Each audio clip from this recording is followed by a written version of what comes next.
నీకు విషయం తెలుసా? నువ్వు యేసు ప్రభువును అంగీకరించిన మరుక్షణము నుండే ఆత్మీయ యుద్ధంలో నువ్వు ఉన్నావు. స్పిరిచువల్ బ్యాటిల్లో నువ్వు కొనసాగుతున్నావు. దురాత్మ శక్తుల ప్రాబల్యంతో పోరాడాల్సిన పరిస్థితి ఉంటుంది. పాపంతో పోరాడాల్సిన పరిస్థితి ఉంది. శోధనలు నీ మీదకి దొమ్మిగా పడినప్పుడు నువ్వు పోరాడాల్సిన పరిస్థితి ఉంది. లోక సమాన వ్యక్తులు నిన్ను ఇబ్బందులు గురి చేయొచ్చు. క్రీస్తు యేసునందు సద్భక్తితో బ్రతుకును ఉద్దేశించేవారు హింస పొందుతారని. నువ్వు సత్యాన్ని అనుసరిస్తున్నప్పుడు, నిజాయితీగా బ్రతుకుతున్నప్పుడు, యథార్థంగా ప్రవర్తిస్తున్నప్పుడు అనేక మందిని నీకు వ్యతిరేకంగా నిలబడి నిన్ను సవాల్ చేస్తున్నారేమో, నీ మీద యుద్ధాన్ని ప్రకటించారేమో.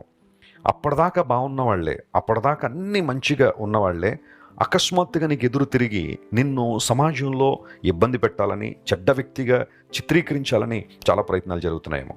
ఆ సమయంలో కృంగిపోవడం సహజమైనప్పటికీ ఈ వాగ్దానాన్ని క్లెయిమ్ చేసుకో. వారు యుద్ధం చేస్తారు.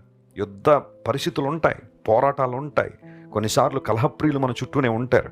అయితే దేవుని వాగ్దానం ఎంత గొప్పదంటే, వారు నీ మీద యుద్ధం చేస్తారు కానీ నీ మీద విజయాన్ని సాధించలేరు. ఎంతోమంది భక్తుల జీవితాలు అనుభవాన్ని మనం చూస్తాం.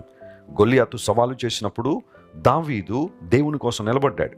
గొల్లియాతుకు దావీదుకు అసలు కంపారిజనే లేదు, వారిద్దరికీ పోలికే లేదు. కానీ దావీదు దేవుని పక్షంగా వెళ్ళాడు కనుక, జీవం గల దేవుని నామాన్ని స్మరిస్తూ విశ్వాసంతో దేవుని ప్రేమిస్తూ వెళ్ళాడు కాబట్టి అంత గొప్ప శత్రువును కూడా మట్టి కరిపించగలిగాడు, విజయాన్ని సాధించగలిగాడు. ఆ ఇబ్బంది లేదా ఆ శోధన దావీదును ఆధ్యాత్మికంగాను మరియు అతని జీవితంలో మరొక మెట్టులను నడిపించింది.